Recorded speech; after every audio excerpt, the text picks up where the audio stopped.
So, ang tawag ko dito ay tokwa curry. Meron ako ditong tokwa na hiniwa ko ng ganito. Prituhin lang natin.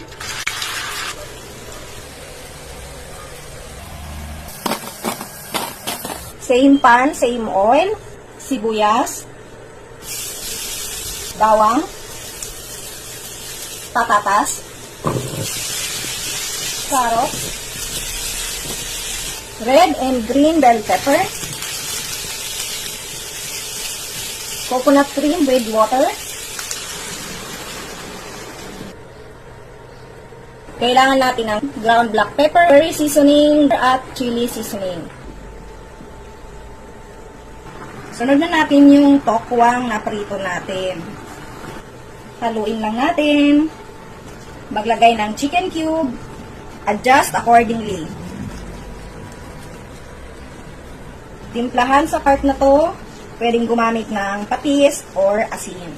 So, eto ay done na. Pwede na nating patayin ang ating heat at mag-plating na tayo. Mga mamis, eto na yung ating finished product.